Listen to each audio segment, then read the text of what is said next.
বারাত নিয়ে তো আর আশা হলো না, তবে পালাতে গিয়ে আটক হলেন বিশিষ্ট ইন্টারনেট বিজ্ঞানী জুনায়েদ আহমেদ পলক, যার বদলতে আমরা ইন্টারনেট বিষয়ক এমন কিছু তথ্য পেয়েছি যেটাতে গবেষণা করা দরকার। যেমন ইন্টারনেট অটোমেটিকভাবে ভৌতিক উপায়ে বন্ধ হয়ে যাওয়া, স্যাটেলাইটে পানি ঢুকে যাওয়া, একটা ভাঙ্গাচুরা তারওয়ালা বাক্সকে ডাটা সেন্টারে কিভাবে রূপান্তরিত করা যায়, এইটাও এই বিশিষ্ট বিজ্ঞানী জাতিকে দেখিয়েছেন।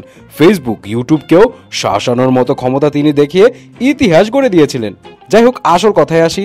নিজেকে একাই চালাকের ভাতের হাড়ি মনে করে একদম সোজা সাপটা ভাবে চাপা মেরেই গেছেন এই কয়েকদিন ধরে।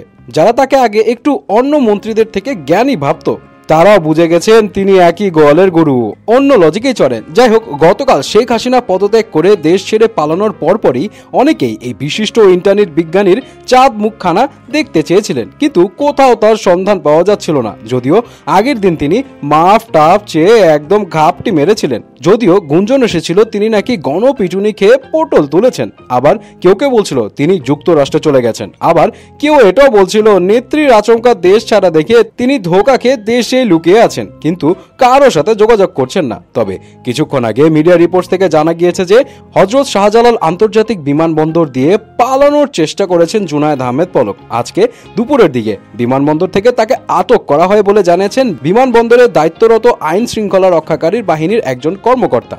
বিমানবন্দর সূত্র জানিয়েছে যে ভারতের রাজধানী নয়াদিল্লি যাওয়ার উদ্দেশ্যে তিনি বিমানবন্দরে গিয়েছিলেন। আহারে, শেখ হাসিনার কাছে যাইতে চাইছিল বেচারা। যাই হোক, ধরা যখন খাইছে তখন জনগণের দাবি ওনাকে স্যাটেলাইটের পানি সেচতে পাঠানো হোক।